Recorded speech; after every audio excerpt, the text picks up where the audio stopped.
Hello, and welcome to the next GM report video. This time there's not really much prep work that needs to be done, because the last session was mostly improvised, because the players didn't really go into any of the areas that I had pre-prepared much, outside of the rough outlines that I prepared ages ago. So, I've just got a few points to go through. The first is that Willis, of course, figured out what's going on again.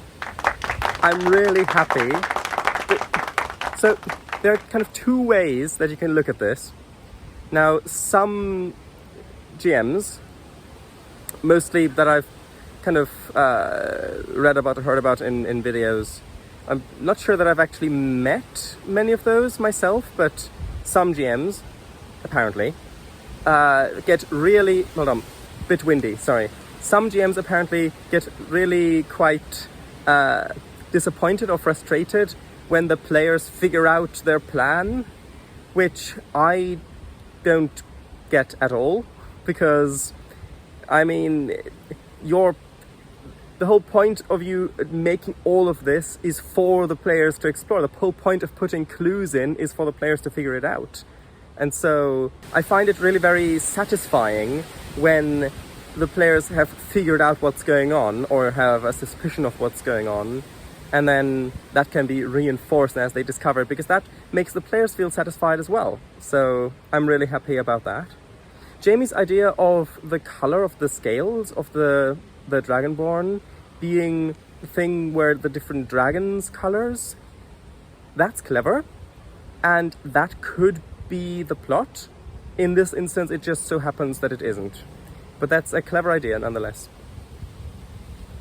The next thing is, the thing about the Dragonfest is obviously improvised on my part, but I think that that's a good way for the players to gain more information, especially if they wait around for that long and then they get to talk with other people and figure out bits about the town. It's a good place to meet some of the other NPCs from some of the other locations as well. Now, the woman who approached them over by the reverse horse was, in fact, Hairpin Maddie, who's one of the people trying to sell the fake magical wonders. Like, for example, the Spectre's Crossing Tavern, because that's just some people who've got wizards who know very basic magic, like ghost sound, that sort of thing, to try to make this place feel haunted. And so, of course, she's trying to earn money through any means possible, through the tourism aspect of the town. I also really like that the players seem to be quite into the world building. So, for example, that the Hikers Release Tavern is the oldest building there, and then the town grew around it, and that's where it got its old name from, and all that sort of thing. Yeah, I'm really happy that the players seem to be getting into that whole world building aspect of it and are enjoying it.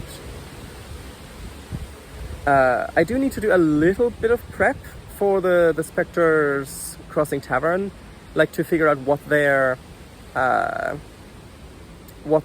routine is.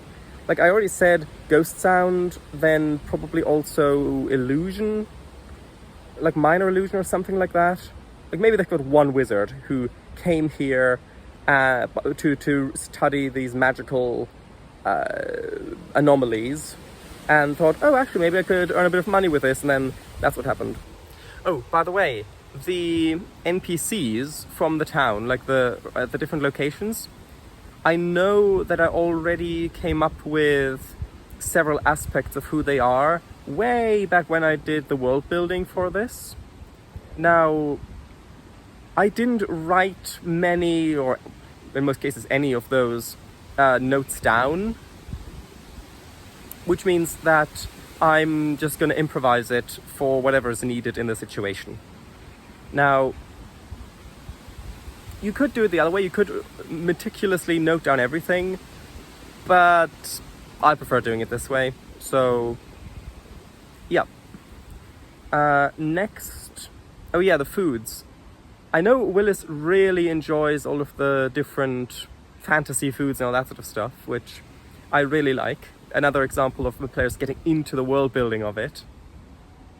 But I didn't. The only one I prepared are those apples that were kind of those freeze-dried Glade of Preservation apples. The other stuff was improvised on the moment. I really should come up with at least names for some of the foods. Maybe just a generic list that I can pull from, just so to make it a little bit easier, so I don't have to improvise in the moment.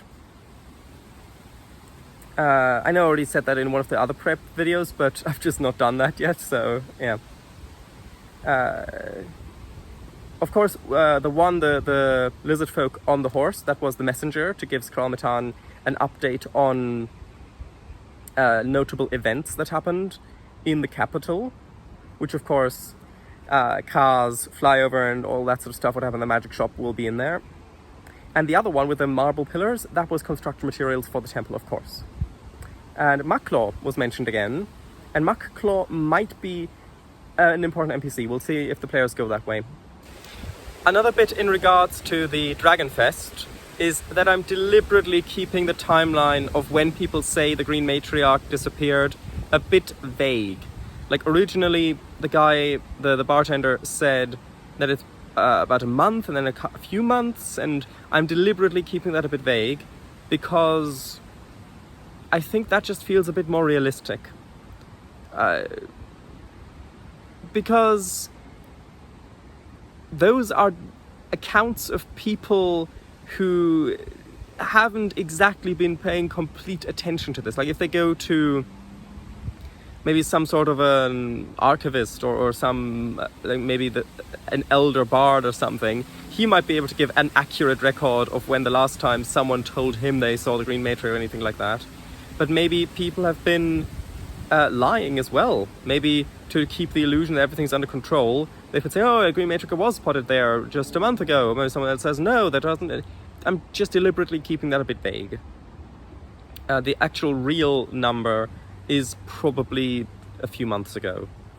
I also quickly wanted to mention that there are, anytime in the stream, in this series, anytime there's something in a gameplay session that I didn't mention in one of the prep videos, then that's because I've improvised it.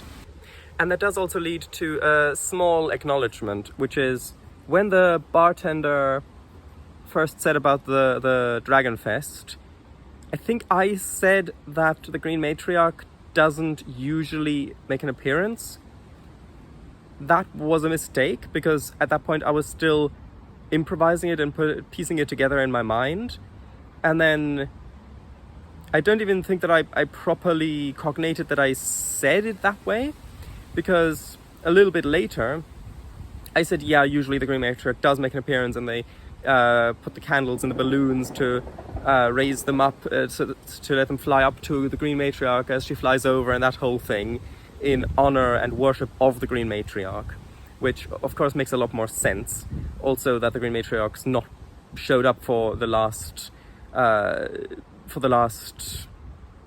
Dragonfest, and that's why they're redoing it, because of the tourism aspect of it.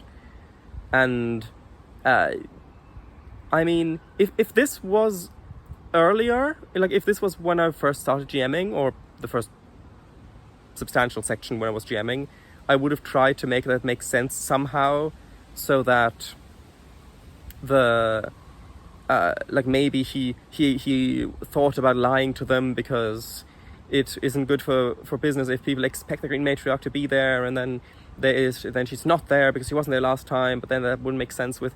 I would have probably tried to come up with some explanation so that it makes sense in universe, but no. If you make a mistake, then it's just that, it's a mistake. And so me saying that the Green Matriarch doesn't usually appear at these sorts of things was not true. Yeah, that's pretty much it. I'll see you tonight for the session. Bye-bye.